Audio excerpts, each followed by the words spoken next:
तो इस क्वेश्चन में हमें पूछ रहा है the orthocentre of the triangle formed by the lines x plus y equal to 1, 2x plus 3y equal to 6 and 4x minus y plus 4 equal to 0 lies in quadrant number which. तो हमें बताना है कि ortho centre किस quadrant में लाई कर रहा होगा। तो लेट्स से ये मेरे पास ट्रायंगल है ABC, ओके, और मेरे को तीनों इक्वेशंस गिवन है। तो लेट्स से मैंने AB की इक्वेशन मान ली x plus y equal to 1, BC की इक्वेशन मैंने मान ली 2x plus 3y equal to 6 and AC की मैंने इक्वेशन मान ली 4x minus y plus 4 equal to 0। अब ऑर्थो सेंटर क्या होता है? ऑर्थो सेंटर तो एल्टीट्यूड्स का इंटरसेक्शन पॉइंट होता है। तो लेट्स से मैंने कोई भी दो एल्टीट्यूड ड्रॉ कर लिए। तो यहाँ पे मैंने CN एंड BM दो एल्टीट्यूड्स ड्रॉ कर लिए। इन दो लाइंस का जो इंटरसेक्शन पॉइंट होगा वो मेरा क्या आ जाएगा? ऑर्थो सेंटर आ जाएगा। तो अब लेट्स से हम इनकी इक्वेशन फाइंड करने का ट्राई करते हैं, CN एंड BM की। तो सबसे पहले तो अगर मैं ये वाली लाइन देखूं CN, तो वो AC एंड BC के इंटरसेक्शन पॉइंट से पास कर रही है, राइट। और यूजिंग फैमिली ऑफ लाइंस, देखो मैं क्या बोल सकता हूँ। सबसे पहले तो ये जो इक्वेशन है उसको स्टैंडर्ड फॉर्म में लिखेंगे। एक इक्वेशन मेरे पास क्या है 4x minus y plus 4 equal to 0, और ये जो इक्वेशन है उसको मैं कैसे लिख सकता हूँ 2x plus 3y minus 6 equal to 0 लिख सकते हैं, राइट। अब फैमिली ऑफ लाइंस यूज करके इन दोनों के इंटरसेक्शन पॉइंट से पास करने वाली थर्ड लाइन में क्या लिख सकता हूँ, देखो 4x minus y plus 4 plus lambda times 2x plus 3y minus 6 equal to 0, right. Family of lines use करके मैं क्या लिख सकता हूँ AC एंड BC के इंटरसेक्शन पॉइंट से पास करने वाली लाइन। तो AC की इक्वेशन ये थी, BC की इक्वेशन ये थी, तो मैंने लाइन की इक्वेशन लिख ली। और CN जो है वो इन दोनों के इंटरसेक्शन पॉइंट से पास कर रही है, तो ये क्या हो जाएगी? इक्वेशन ऑफ CN हो जाएगी। बट CN की एक और प्रॉपर्टी है कि जो CN है वो AB के क्या है? परपेंडिकुलर है। और AB की अगर मैं स्लोप देखूं तो AB की इक्वेशन क्या है? x plus y equal to 1। ये मेरे पास AB की इक्वेशन है। क्लियरली देख सकते हैं कि AB की जो स्लोप है वो कितनी है? स्लोप ऑफ AB जो है वो है मेरे पास -1, राइट। अब दो परपेंडिकुलर लाइंस की स्लोप का मल्टीप्लिकेशन -1 होता है। AB और CN परपेंडिकुलर है, AB की स्लोप -1 है, तो CN की कितनी हो जाएगी? 1 हो जाएगी। तो slope of CN should be 1, और ये है मेरे पास इक्वेशन ऑफ CN। तो यहाँ से सबसे पहले तो क्या करेंगे, कोफिशिएंट्स कंबाइन कर लेंगे।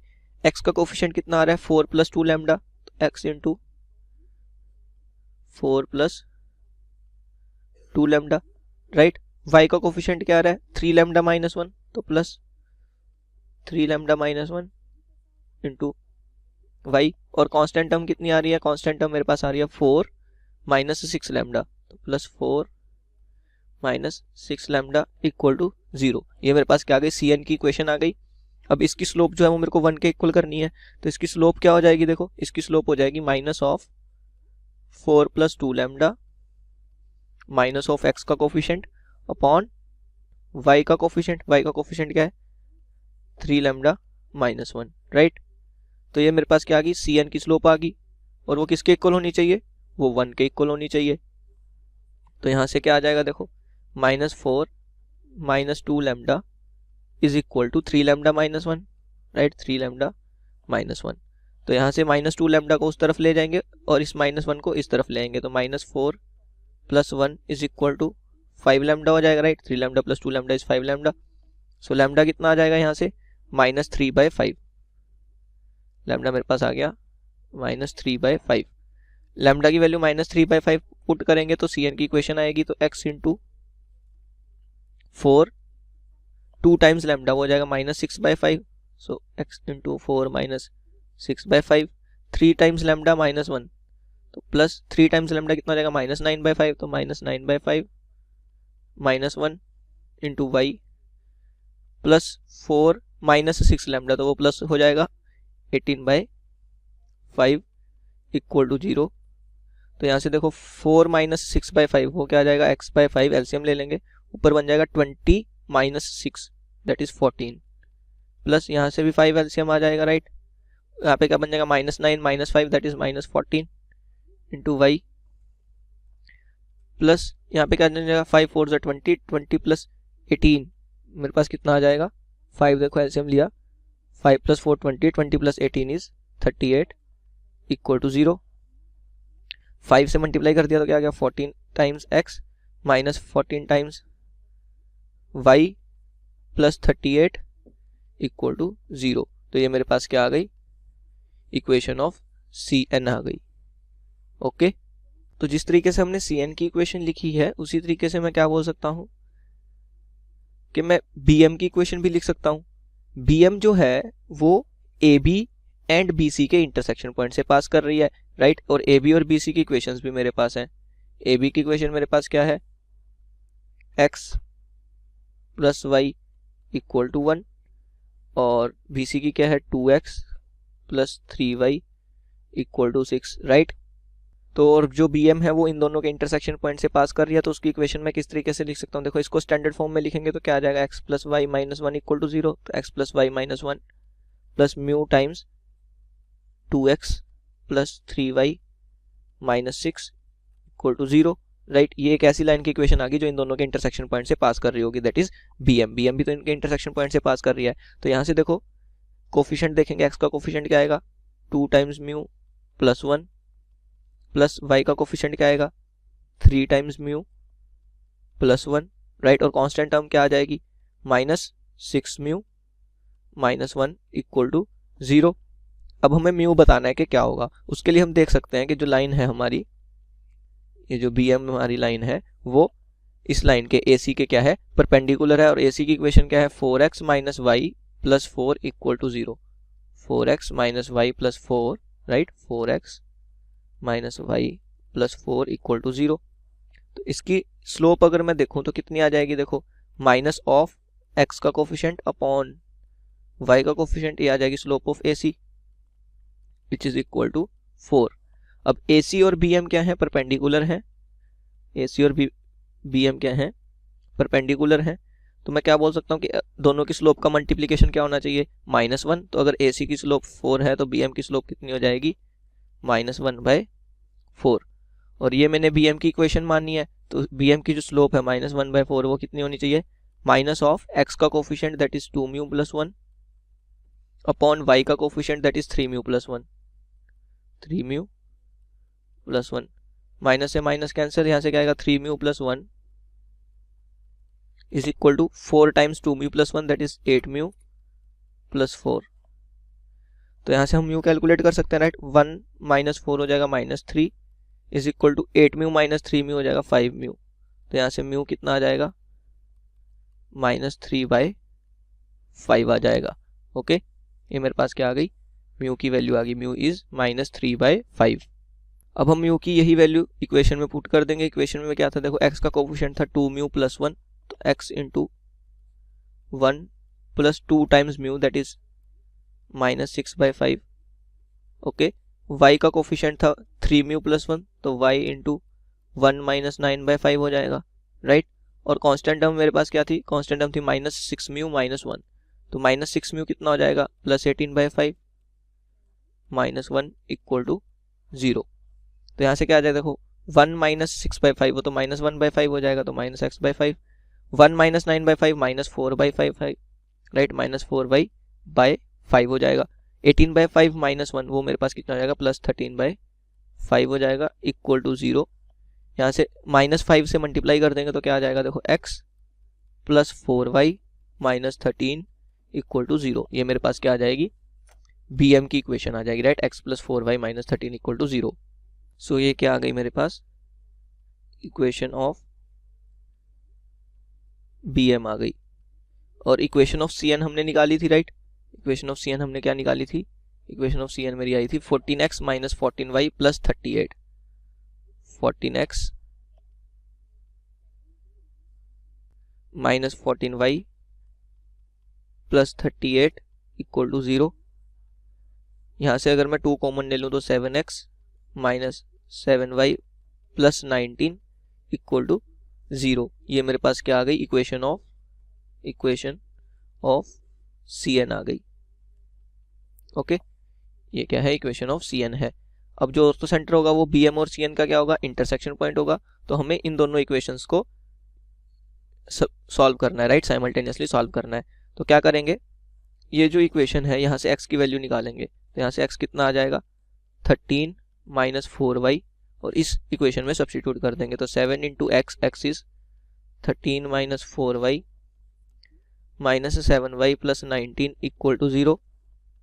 यहाँ से आएगा 13 इंटू 7, तो ये आ जाएगा 91, राइट। 13 इंटू 7 इज 91, माइनस 7 4 ज़ा 28y minus 7y plus 19 equal to 0 आ जाएगा। Okay, 91 minus 28y minus 7y plus 19 equal to 0। Minus 28 minus 7 हो जाएगा माइनस 35y, 91 प्लस 19 हो जाएगा 110, तो प्लस 110 इक्वल टू 0। तो यहाँ से क्या आ जाएगा minus 35y is equal to minus 110, then y will be 110 by 35, right. तो यहाँ से ये 5 से कैंसिल हो जाएगा, ऊपर मेरे पास आ जाएगा 22 और यहाँ पे आ जाएगा 7। तो y कितना आ गया मेरे पास 22 बाय 7 आ गया। x मेरे पास कितना था 13 माइनस 4y, x था मेरे पास 13 माइनस 4 इंटू y, y हो गया 22 by 7 which is equal to, यहाँ से अगर मैं 7 एलसीएम ले लूँ तो ऊपर बन जाएगा 13 7 91 minus 22 into 4 that is 88, right.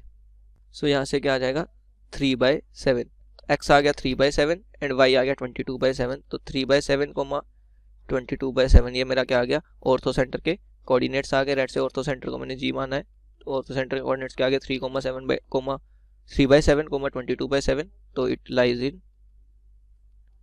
In first quadrant. Okay, it lies in first quadrant.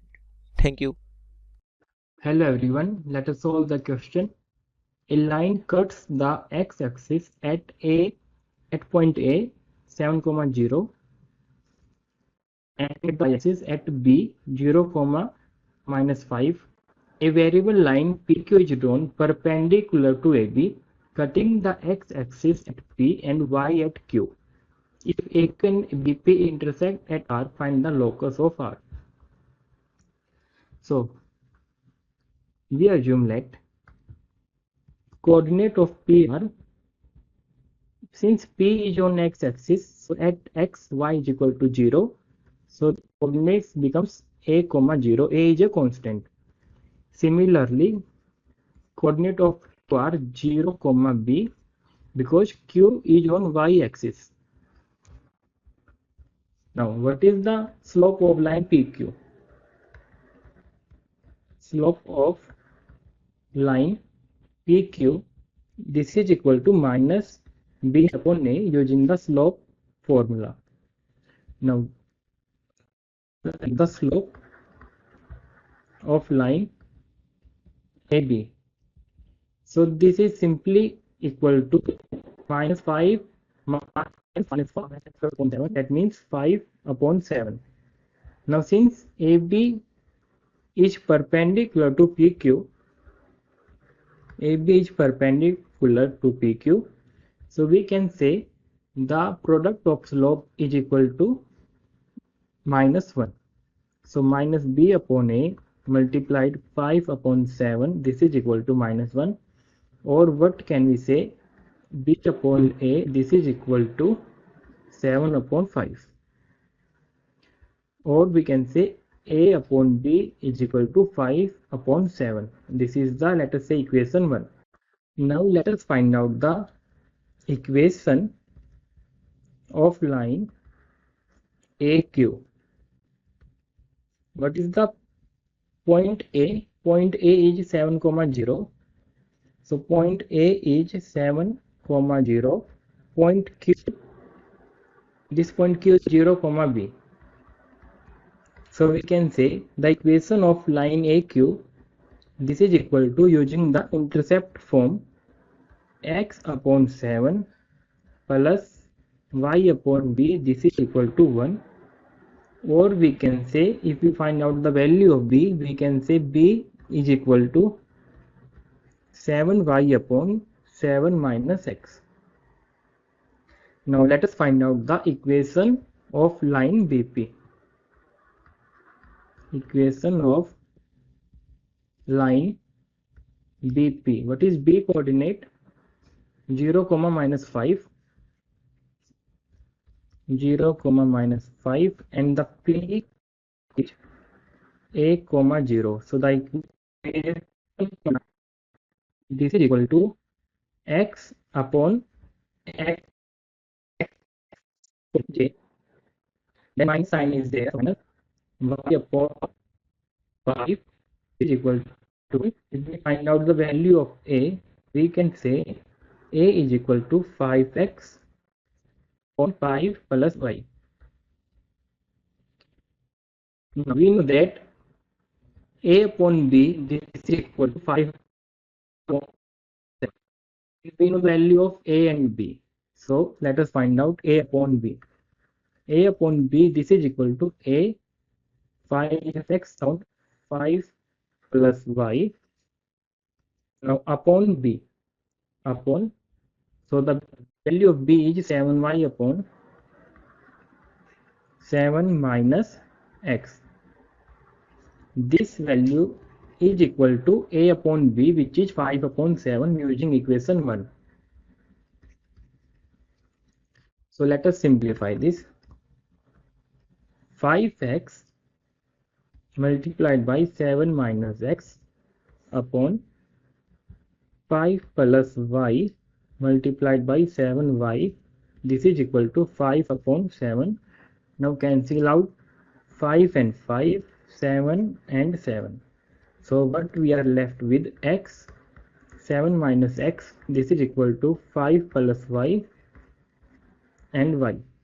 So open the bracket. So 7x minus x square, this is equal to 5y plus y square, or we can say take x square in the right hand side. So x square plus y square plus y and minus 7x, when 7x goes in the right hand side, equal to, so this is the locus of R. This equation is the locus of R. We have to find out the locus of R only. So this is the final solution. Thank you.